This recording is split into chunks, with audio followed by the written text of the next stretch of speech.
खबर शामिल करते हैं गुजरांवाला की तहसील कामोकी से हमारे नुमाइंदे अब्दुल जब्बार अंसारी की रिपोर्ट के मुताबिक कामोकी मुकामी मैरिज हॉल में 63 जोड़ों की इज्तिमाई शादियों की तकरीब हुई। तकरीब का एहतमाम जमात अहले सुन्नत और अल मुस्तफ़ा वेलफेयर सोसाइटी के मुश्तरका ताउन से किया गया। तकरीब का आगाज़ सुबह 10 बजे हो गया। हर जोड़े की तरफ से 20-20 मेहमानों को मदऊ किया गया। ऐसी फैमिलियों को आप जैसे लोगों को अल्लाह ताला और ताकत दे कि किसी की बेटी इसलिए घर में ना बैठी रह जाए, किसी की बहन इसलिए घर में बैठी ना रह जाए कि उसका भाई बेरोजगार था या उसका बाप अपनी बेटी को रुखसत करने की सलाहियत नहीं रखता था। आपका बहुत बहुत शुक्रिया। अल्लाह ताला आप सबको तरक्की। बिस्मिल्लाहिर्रहमानिर्रहीम।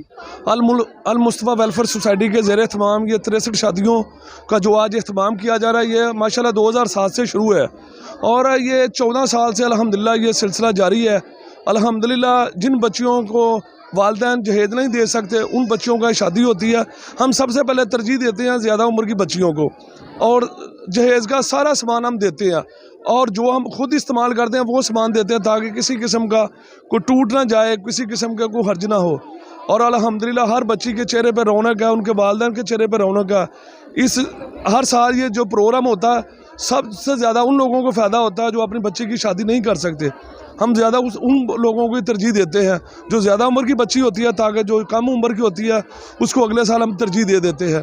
सामान भी हम हर किस्म का देते हैं। ये 51 की लिस्ट है सामान की जो हम हर साल देते हैं और अल्हम्दुलिल्लाह ये प्रोग्राम हर साल ही इस तरह ही जारी रहता है। बहुत शुक्रिया।